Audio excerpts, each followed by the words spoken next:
Hi friends, welcome to my channel. ഇന്ന് ഞാൻ വന്നിരിക്കുന്നത് തക്കാളി വെച്ചിട്ടുണ്ടാക്കാൻ പറ്റിയ നല്ല ടേസ്റ്റി ആയിട്ടുള്ളൊരു മധുരത്തിൻ്റെ റെസിപ്പിയുമായിട്ടാണ്. അപ്പോൾ ഇതുണ്ടാക്കാനായിട്ട് ഞാനിവിടെ 4 തക്കാളി എടുത്തിട്ടുണ്ട്. മധുരത്തിന് ഞാനിവിടെ ശർക്കരയാണ് എടുത്തിട്ടുള്ളത്. അപ്പോൾ ആദ്യം തന്നെ നമുക്ക് ശർക്കരപ്പാനി തയ്യാറാക്കിയെടുക്കാം. അതിനായിട്ട് ഞാനിവിടെ ഒരു സോസ് പാനിൽ 3 അച്ച് ശർക്കര ഇട്ട് കൊടുക്കുന്നുണ്ട്. ഇനി ഇതിലേക്ക് നമുക്ക് 1 കപ്പ് വെള്ളം ചേർത്ത് കൊടുക്കാം.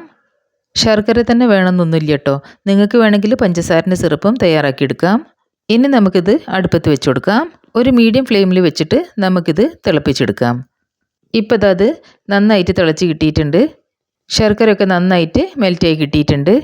നമുക്കിത് അധികം നേരം തിളപ്പിച്ചിട്ട് ഒരു തിക്ക് സിറപ്പായിട്ട് തയ്യാറാക്കിയെടുക്കേണ്ട ആവശ്യമില്ല. ശർക്കര ഒന്ന് മെൽറ്റായി കിട്ടിയാൽ മാത്രം മതി.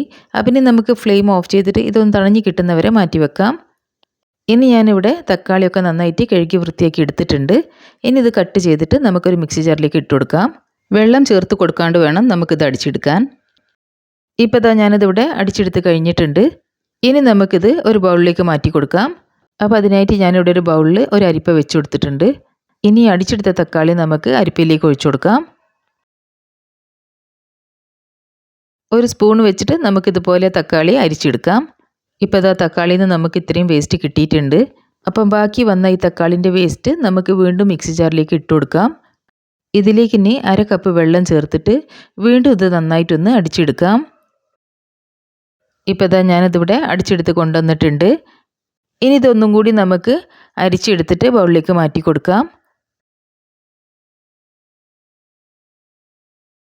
ഇനി ബാക്കി വന്ന ഈ വേസ്റ്റ് നമുക്ക് ഒഴിവാക്കാം. അപ്പോൾ അതവിടെ നല്ല കട്ടിയുള്ള തക്കാളിൻ്റെ പൾപ്പ് നമുക്കിവിടെ കിട്ടിയിട്ടുണ്ട്. ഇനി ഇതിലേക്ക് നമുക്ക് 1/2 കപ്പ് കോൺഫ്ലവർ ചേർത്ത് കൊടുക്കാം. എന്നിട്ടൊരു വിസ്ക് വെച്ചിട്ട് നമുക്ക് നന്നായിട്ടൊന്ന് മിക്സ് ചെയ്തിട്ടെടുക്കാം. നല്ല സ്മൂത്തായിട്ട് ഒട്ടും കട്ടയൊന്നും ഇല്ലാത്ത രീതിയിൽ വേണം നമുക്കിത് മിക്സ് ചെയ്തിട്ടെടുക്കാൻ. ഇനി നമുക്ക് നേരത്തെ മാറ്റി വെച്ച ശർക്കരപ്പാനി ഒരു അരിപ്പ വെച്ചിട്ട് ഇതിലേക്ക് ചേർത്ത് കൊടുക്കാം. ശർക്കരപ്പാനി ഉണ്ടാക്കണമെന്ന് നിർബന്ധമൊന്നുമില്ല. പൊടിച്ച ശർക്കര കയ്യിലുണ്ടെങ്കിൽ അത് ചേർത്ത് കൊടുക്കാം. അപ്പോൾ നമ്മുടെ തക്കാളിൻ്റെ മിക്സ് ഇവിടെ റെഡി ആയിട്ടുണ്ട്. ഇനി നമുക്കൊരു വിസ്ക് വെച്ചിട്ട് ഇതെല്ലാം നന്നായിട്ടൊന്ന് യോജിപ്പിച്ചിട്ടെടുക്കാം. നന്നായിട്ട് മിക്സ് ചെയ്തെടുത്തതിൻ്റെ ശേഷം നമുക്കിതൊരു നോൺ സ്റ്റിക്ക് പാനിലേക്ക് ഒഴിച്ചു കൊടുക്കാം.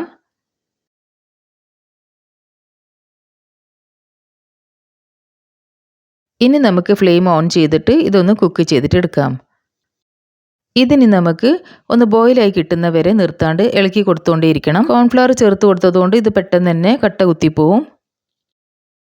ഇപ്പോൾ അത് നന്നായിട്ട് കട്ടിയായി വരാൻ തുടങ്ങിയിട്ടുണ്ട്.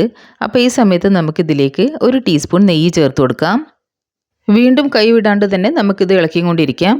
ഇപ്പോൾ അത് കൂടുതൽ തിക്കായി വന്നിട്ടുണ്ട്. അപ്പം ഇനി നമുക്കിതിലേക്ക് ഫ്ലേവറിന് വേണ്ടിയിട്ട് 1/2 ടീസ്പൂൺ ഏലക്കപ്പൊടി ചേർത്ത് കൊടുക്കാം. വീണ്ടും നന്നായിട്ടൊന്ന് മിക്സ് ചെയ്തിട്ട് കൊടുക്കാം. ഇപ്പോൾ ഇത് ഏകദേശം തയ്യാറായി വന്നിട്ടുണ്ട്. അപ്പം ഇനി നമുക്കിതിലേക്ക് 1 ടീസ്പൂൺ നെയ്യും കൂടി ചേർത്ത് കൊടുക്കാം.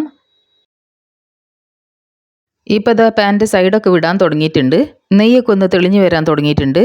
അപ്പോൾ ഈ സമയത്ത് നമുക്ക് ഇതുപോലത്തെ ഒരു മോൾഡോ കേക്ക് ടിന്നോ എടുത്തിട്ട് നമുക്ക് കുറച്ച് നെയ്യ് അപ്ലൈ ചെയ്ത് കൊടുക്കാം. പാത്രത്തിൻ്റെ സൈഡിലും എല്ലാ ഭാഗത്തും നന്നായിട്ട് നെയ്യ് അപ്ലൈ ചെയ്ത് കൊടുക്കണം. ഇനി നമുക്കിതൊന്ന് മാറ്റി വെക്കാം. ഇപ്പോൾ അവിടെ നമ്മൾ ഹൽവയുടെ മിക്സ് തയ്യാറായി കിട്ടിയിട്ടുണ്ട്. പാനിൽ നിന്നൊക്കെ ഇത് ശരിക്കും വിട്ട് വന്നിട്ടുണ്ട്. ഈ ഒരു സ്റ്റേജിൽ നമുക്ക് ഫ്ലെയിം ഓഫ് ചെയ്യാം. ഇനി നമുക്കിതൊന്ന് സെറ്റായി കിട്ടാൻ വേണ്ടിയിട്ട് നമ്മൾ നേരത്തെ നെയ്യ് അപ്ലൈ ചെയ്ത് വെച്ച പാത്രത്തിലേക്ക് ഇത് മാറ്റി കൊടുക്കാം. ഇത് നല്ല ചൂടായിരിക്കും. അപ്പം നല്ലോണം ശ്രദ്ധിച്ചിട്ട് വേണം പാത്രത്തിലേക്ക് മാറ്റി കൊടുക്കാൻ. ഇനി നമുക്ക് ചട്ടങ്ങ് വെച്ചിട്ട് ഇതൊന്ന് ലെവലാക്കി കൊടുക്കാം. ഇത് ചൂടോടെ തന്നെ വേണം ലെവൽ ചെയ്തെടുക്കാൻ, അല്ലെങ്കിൽ ഇത് പെട്ടെന്ന് തന്നെ സെറ്റായി പോവും. ചട്ടകം കൊണ്ട് ഇതുപോലെ എല്ലാ ഭാഗത്തും ആക്കിയതിൻ്റെ ശേഷം ഒരു സ്പൂൺ എടുത്തിട്ട് നന്നായിട്ടൊന്ന് ലെവൽ ചെയ്ത് കൊടുക്കാം. സ്പൂണിൽ ഈ ഹൽവയുടെ മിക്സ് ഒട്ടിപ്പിടിക്കാണ്ടിരിക്കാൻ ഞാൻ കുറച്ച് നെയ്യ് എടുത്തിട്ടുണ്ടായിരുന്നു. അപ്പോൾ ഞാനതിവിടെ നന്നായിട്ട് ലെവൽ ചെയ്തെടുത്തിട്ടുണ്ട്. ഇനി നമുക്കിതൊന്ന് തണഞ്ഞ് കിട്ടുന്നവരെ മാറ്റി വെക്കാം. ഇത് ഫ്രിഡ്ജിൽ വെക്കേണ്ട ആവശ്യമൊന്നുമില്ല. പുറത്ത് വെച്ചാൽ നന്നായിട്ട് തന്നെ സെറ്റായി കിട്ടും. ഇപ്പോൾ അത് ഏകദേശം 2 മണിക്കൂർ ആയിട്ടുണ്ട്. ഇത് നന്നായിട്ട് തണഞ്ഞ് കിട്ടിയിട്ടുണ്ട്. ഇതിൻ്റെ സൈഡൊക്കെ നന്നായിട്ട് അടന്ന് കിട്ടിയിട്ടുണ്ട്. ഇനി നമുക്ക് കത്തി വെച്ചിട്ട് ഒന്ന് പതുക്കെ ഇത് അടത്തിയെടുക്കാം. ഇനി നമുക്കിതൊന്ന് ഡീമോൾഡ് ചെയ്തിട്ടെടുക്കാം. അപ്പോൾ നമ്മളെ തക്കാളി കൊണ്ടുണ്ടാക്കിയ അടിപൊളി ഹൽവ തയ്യാറായിട്ടുണ്ട്. ഇനി നമുക്കിത് കട്ട് ചെയ്തിട്ടെടുക്കാം. നിങ്ങൾക്ക് ഇഷ്ടമുള്ള ഷേപ്പിൽ ഇത് കട്ട് ചെയ്തിട്ടെടുക്കാം. ഇത് വളരെ എളുപ്പത്തിൽ ഉണ്ടാക്കാൻ പറ്റിയ ഒരു ഹൽവൻ്റെ റെസിപ്പിയാണ്. വെറും 3 ചേരുവകൾ മതി നമുക്കിത് ഉണ്ടാക്കിയെടുക്കാൻ. തക്കാളിയും ശർക്കരയും കോൺഫ്ലവർ ഉണ്ടെങ്കിൽ നമുക്ക് ഈ ടേസ്റ്റി ആയിട്ടുള്ള ഹൽവ എളുപ്പത്തിൽ തന്നെ ഉണ്ടാക്കിയെടുക്കാൻ പറ്റും. ഇത് കാണാൻ ഭംഗി മാത്രമല്ല കഴിക്കാനും അത്ര തന്നെ ടേസ്റ്റിയാണ്. അപ്പോൾ ഞാനിപ്പോൾ ഇതിവിടെ കട്ട് ചെയ്തെടുക്കുന്നുണ്ട്. നിങ്ങൾക്ക് ഇഷ്ടമുള്ള ഷേപ്പിൽ നിങ്ങൾക്കിത് കട്ട് ചെയ്തിട്ട് എടുക്കാം. ഞാനിപ്പോൾ ഇത് സ്ക്വയർ ഷേപ്പിലാണ് കട്ട് ചെയ്തിട്ട് എടുക്കുന്നത്. ഇതുപോലെ കുട്ടികൾക്കൊക്കെ ഒന്ന് ഉണ്ടാക്കി കൊടുത്ത് നോക്കണേ. അവർക്കൊക്കെ ഇത് തീർച്ചയായിട്ടും ഇഷ്ടപ്പെടും. ഇനി ഞാൻ നിങ്ങൾക്ക് ഇതൊന്ന് മുറിച്ച് കാണിച്ചു തരാം. അപ്പോൾ എല്ലാവരും ഈ ഒരു റെസിപ്പി ട്രൈ ചെയ്ത് നോക്കണേ. എന്നിട്ട് നിങ്ങളുടെ ഫീഡ്ബാക്സും സജഷൻസും ഒക്കെ എന്നെ കമൻറ്റ് ബോക്സിൽ കൂടി അറിയിക്കണേ. എൻ്റെ ഈ വീഡിയോ നിങ്ങൾക്ക് ഇഷ്ടപ്പെട്ടതാണെങ്കിൽ ലൈക്ക് ചെയ്യാനും ഫ്രണ്ട്സ് ആൻഡ് ഫാമിലിയുടെ കൂടെ ഷെയർ ചെയ്യാനും മറക്കരുത്.